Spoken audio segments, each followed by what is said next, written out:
কেমন আছো সবাই? Welcome to soulful Bangla.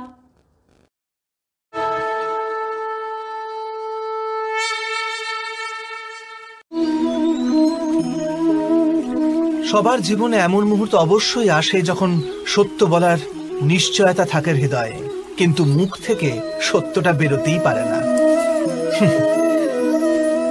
কোনো ভয় মনকে এমনই ঘিরে রাখে। কোনো ঘটনা বা প্রসঙ্গ সম্পর্কে কথা বলা, অথবা নিজের কোনো ভুল হয়ে গেলে সেই সম্বন্ধে কথা বলা, এটাই কি সত্য কথা বলা? না, এ তো কেবল তথ্যটুকু, অর্থাৎ যেমন ঘটেছে শুধু সেইটুকু ব্যক্ত করা। এ সামান্য ব্যাপার। কিন্তু কখনো কখনো সেই তথ্যটুকু বলতে গিয়েও ভয় হতে থাকে। কখনো আবার অন্য ব্যক্তি কি ভাববে সেই দুশ্চিন্তা হয় মনে। অন্য কারো দুঃখ হবে এই ভয়টাও সত্যকে আটকায়। তবে এই সত্য কাকে বলে আমরা কি কখনো বিবেচনা করেছি? যখন ভয়কে তুচ্ছ করেও কোনো তথ্য বলে দেওয়া হয়, তবে তাকে সত্য বলা হয়।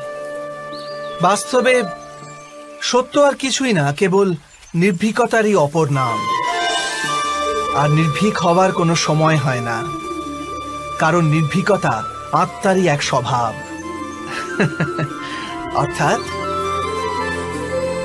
অর্থাৎ জীবনের প্রত্যেকটি ক্ষণই সত্য বলার ক্ষণ নয় কি?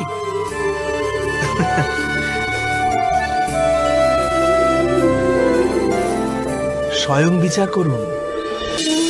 যখন কারো আশা ইচ্ছা ভঙ্গ হয়ে যায়, তখন তার হৃদয় ক্রোধে ভরে ওঠে। যে ব্যক্তিকে সে নিজের অপরাধী মনে করে তাকে দণ্ড দেবার প্রচেষ্টা করে। কিন্তু আমাদের ইচ্ছা বা আশা ভঙ্গ হওয়া সর্বদাই কি কারো অপরাধে হয়? ইচ্ছা অপূর্ণ থাকার তো অনেক কারণ হতে পারে। কিছু ইচ্ছা দৈবের কারণে ভঙ্গ হয়, আর কিছু নিয়তির জন্য। আর কখনো কখনো ইচ্ছা স্বরূপই এমন হয় যে তা কখনো পূর্ণ হতে পারে না। বিনা পরিস্থিতি বিচার করেই কাউকে অপরাধী মেনে নেওয়া ন্যায় নয়, প্রতিশোধ। ন্যায়ের আধার তো দয়া, করুণা, আর প্রতিশোধের আধার ক্রোধ, অহংকার। অর্থাৎ হৃদয়ে করুণা ধারণ না করে কারোর অপরাধের বিচার বিবেচনা করা ও কাউকে দণ্ড দেওয়াটা আরো বড় অন্যায় নয় কি? স্বয়ং বিচার করুন।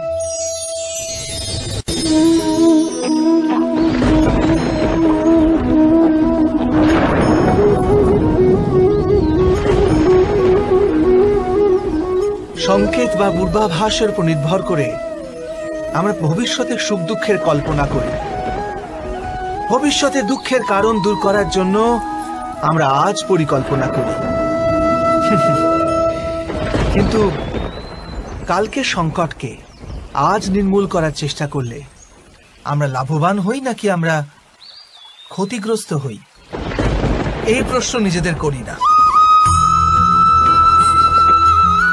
সত্য তো এটাই যে সংকট আর তার নিবারণ একসাথে জন্ম নেয়, ব্যক্তির খাতিরে আবার সৃষ্টিরও খাতিরে, তাই না? আপনি আপনার ভূতকালের কথা স্মরণ করুন, ইতিহাসকে দেখে নিন। আপনি তখনই উপলব্ধি করবেন যে যখন যখন সংকট এসেছে তখন তখন তাকে নিবারণ করার শক্তিরও জন্ম হয়েছে। এটাই তো জগতের নিয়ম। অর্থাৎ সংকটই শক্তির জন্মের কারণ। প্রত্যেক ব্যক্তি যখন সংকট থেকে বেরিয়ে আসে তখন সে এক পদ আগে এগিয়ে যায়, অধিক উজ্জ্বলতা, অধিক আত্মবিশ্বাস লাভ করে, না কেবল নিজের জন্য, সমগ্র বিশ্বের জন্য বটে। এটা কি সত্য নয়? বাস্তবে সংকটের জন্ম মানে একটি সুযোগের জন্ম, নিজেই নিজেকে বদল করার, নিজের চিন্তাধারাকে আরো উঁচুতে নিয়ে যাওয়ার সুযোগ, নিজের আত্মাকে অধিক বলবান আর অধিক জ্ঞানমণ্ডিত করার সুযোগ। যে এটা করতে পারে তার কোনো সংকট আসে না, কিন্তু এমনটা যে করতে পারে না সে তো স্বয়ংই এক সংকট হয়ে পড়ে এই বিশ্বের জন্য। বিবেচনা করুন।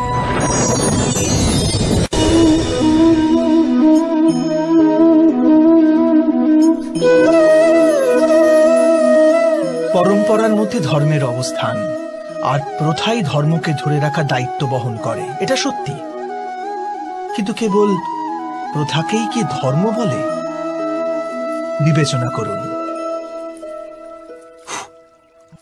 সত্য তো এই যে যেমন ভাবে পাষাণের ভেতরে শিল্প থাকে, ঠিক তেমনি প্রথার মধ্যেও ধর্মকে পাওয়া যায়। এই পাথরের মধ্যেও শিল্প আছে। এই পাথরটাই শিল্প নয়। শিল্প ফুটিয়ে তোলার জন্য পাথরকে ভাঙতে হয়, অনাবশ্যক অংশগুলিকে কেটে বাদ দিতে হয়। ঠিক সেইভাবেই প্রথার মধ্যে ধর্মকে খুঁজে বার করতে হয়। যেমন ভাবে ইন্দ্র পূজার প্রথা ত্যাগ করে গোবর্ধন পূজার ধর্ম আরম্ভ না যদি হতো, যাদবেরাও তাদের মুক্তির পথ খুঁজে পেত না। অর্থাৎ প্রথা পালনে যে বেশি গোঁড়ামি করে, ধর্ম থেকে সে বঞ্চিত হয়ে যায়। আর পরম্পরার অন্ধ অনুকরণ যে করে, সেও প্রকৃত ধর্মপরায়ণ হতে পারে না। কথায় আছে, হংস সর্বদা নীর ক্ষীর পার্থক্য করতে পারে। দুধে জল মেশানো থাকলেও কেবল দুধটুকুই গ্রহণ করে। তবে কি যথার্থ ধর্মজ্ঞান পেতে হলে হৃদয়ে জ্ঞান থেকে প্রসূত বিবেক থাকা আবশ্যক নয়? আর সেই বিবেক না থাকলে যাকে আমরা ধর্ম বলে মনে করছি, তা আসলে প্রকৃত ধর্মই নয়। এমনও তো হতে পারে।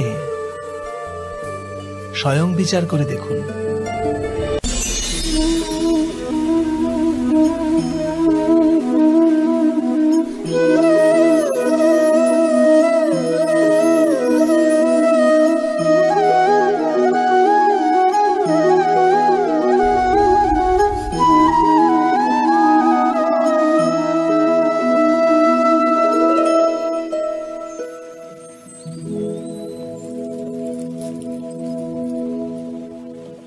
ভবিষ্যৎকে আধার করে সবাই আজকে নির্ণয় করতে চায়।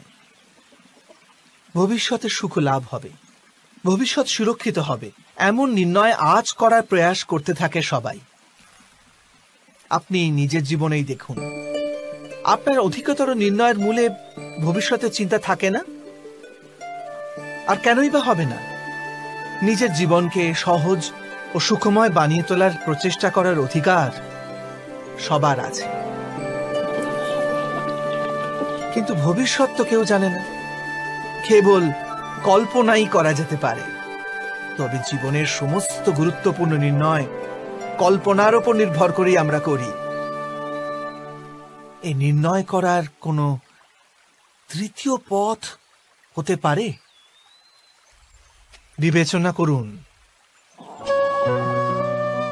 সমস্ত সুখের আধার ধর্ম, আর সেই ধর্ম মানুষের হৃদয়ে স্থাপিত।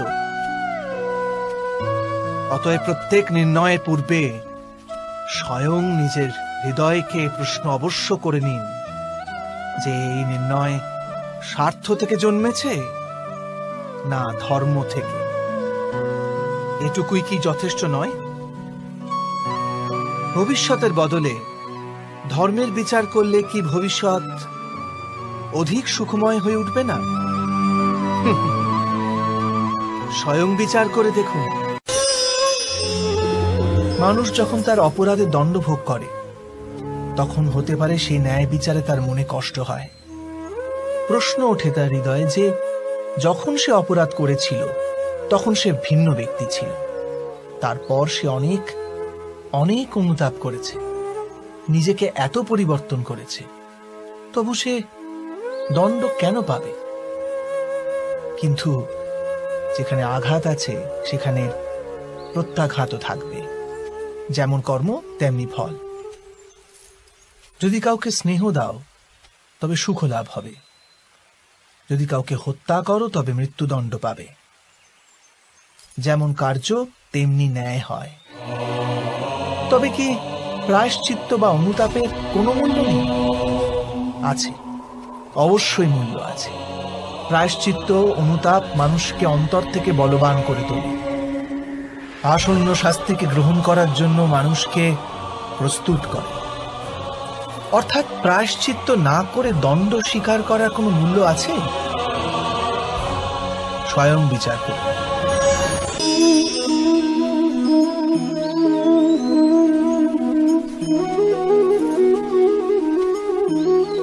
যখন নিজের কোনো ভালো কাজের বদলে দুঃখ লাভ হয়, অথবা কেউ দুষ্কর্ম করেও সুখ লাভ করে, তখন মন অবশ্যই এটা ভাবতে বসে যে তাহলে ভালো কর্ম করার, ধর্মের পথে চলার তাৎপর্যটা কি? কিন্তু দুরাত্মাকে কি ভোগ করতে হয় সেটাও দেখুন। দুষ্কর্ম যে করে তার হৃদয় সর্বদা চঞ্চল থাকে, ব্যাকুল হতে থাকে। মনে সর্বদা নতুন নতুন সংঘর্ষ উৎপন্ন হয়। অবিশ্বাস তাকে সারা জীবন ছোটাতে থাকে। একে কি সুখ বলে? যে ব্যক্তি ধর্মের পথে চলে, সর্বদা সুকর্মে রত থাকে, সৎ চরিত্র ব্যক্তির হৃদয় সর্বদা শান্ত থাকে। পরিস্থিতি তার জীবনে সুখের পথে বাধা হয়ে দাঁড়ায় না। সমাজে তার সম্মান ও মনে সন্তোষ অক্ষত থাকে সর্বদা। অর্থাৎ ভালো ব্যবহার ভবিষ্যতের সুখের পথ দেখায় না।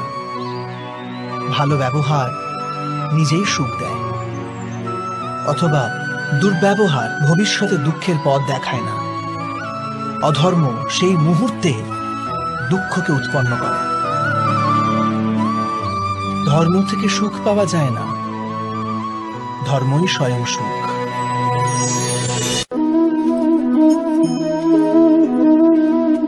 মানুষের জীবনের চালক হল ভয়। মানুষ সর্বদা ভয়ের কারণ ঠিক খুঁজে নেয়।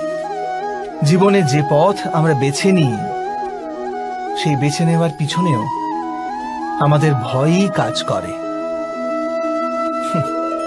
কিন্তু এই ভয় কি বাস্তবিক? বিবেচনা করুন।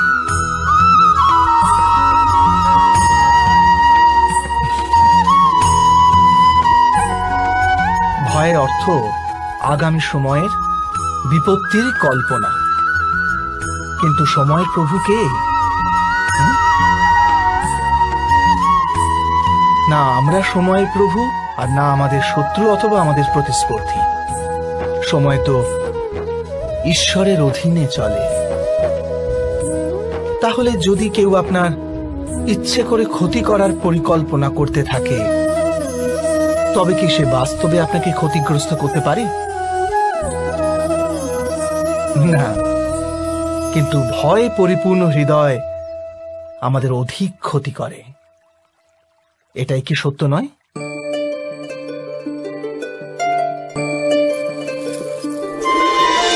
বিপত্তির সময় ভয়ভীত হৃদয় যথার্থ নির্ণয় করে না, অতএব বিপত্তিকে অধিক পীড়াদায়ক বানিয়ে তোলে। কিন্তু বিশ্বাসে পরিপূর্ণ হৃদয় বিপত্তির মুহূর্তকেও সরলভাবে পার করতে পারে। অর্থাৎ যে কারণে মানুষ হৃদয়ে ভয়কে স্থান দিয়ে থাকে, ভয় ঠিক তার বিপরীত কার্য করে। এটাই কি সত্য নয়? স্বয়ং বিচার করুন।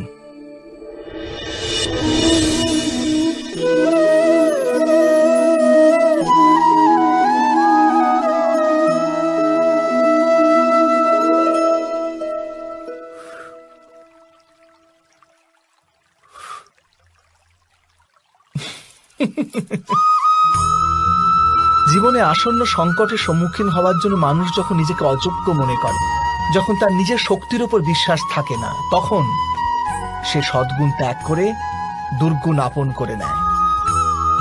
সম্ভবত মানুষের জীবনের কলুষ বৃত্তি তখনই জন্ম নেয় যখন তার অন্তরে আত্মবিশ্বাস থাকে না। আত্মবিশ্বাসী শিষ্টের ধারণ করে। এই আত্মবিশ্বাস কাকে বলে?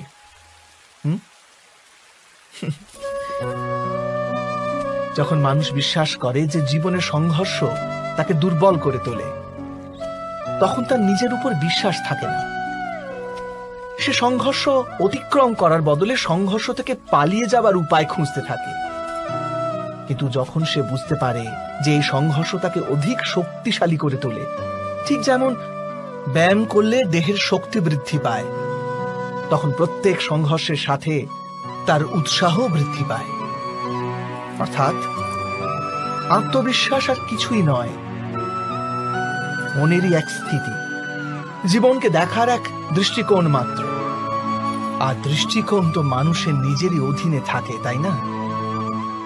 স্বয়ং বিচার করুন।